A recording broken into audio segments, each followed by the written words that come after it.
Hello viewers, இன்றைக்கி நம்ம தக்காளி பஜ்ஜியை குக்கரில் எப்படி ஈஸியாக செய்கிறதுன்னு தான் பார்க்க போகிறோம். வாங்க வீடியோக்குள்ளே போகலாம்.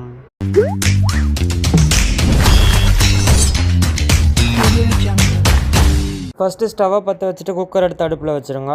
நல்லெண்ணெய் 2 டேபிள் ஸ்பூன் ஊற்றிக்கலாம்.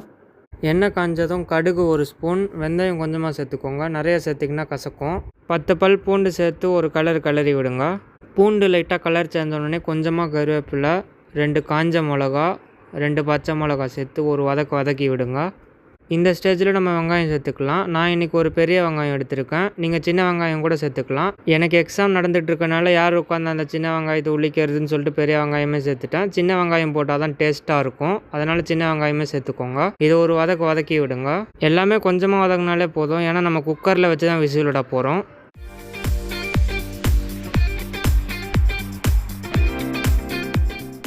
இப்போ இது நல்லா வதங்கிருச்சு. இந்த ஸ்டேஜில் நம்ம தக்காளி சேர்த்துக்கலாம்.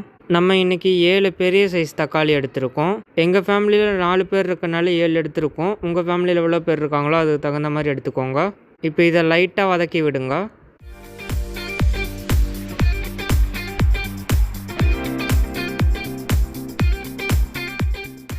இப்போ 1/4 ஸ்பூன் மஞ்சள் தூள், 1/4 ஸ்பூன் மிளகாய் தூள், கொஞ்சமாக உப்பு சேர்த்துக்கோங்க.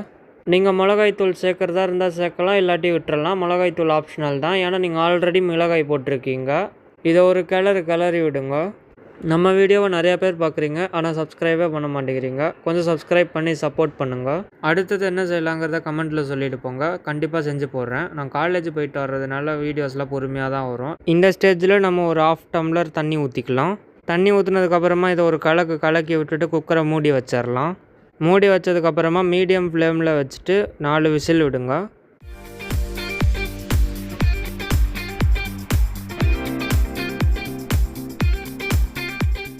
இப்போ கேஸ் ரிலீஸ் ஆகிடுச்சு, திறந்து பார்க்கலாம். இது இட்லி, தோசை, சப்பாத்தி எல்லாத்துக்குமே சூப்பரான சைட் டிஷ்ஷு. இதை மட்டும் உங்கள் வீட்டில் செஞ்சு கொடுத்து பாருங்கள், எல்லாருமே விரும்பி சாப்பிடுவாங்க. இப்போ ஒரு கரண்டியை வச்சு தண்ணி எல்லாத்தையும் ஒரு பாத்திரத்தில் வடித்து எடுத்துருங்க. தண்ணி எல்லாத்தையும் வடித்தாச்சு. இப்போ பருப்பா மூட்டி எடுத்து கடைஞ்சி விட்டுறலாம்.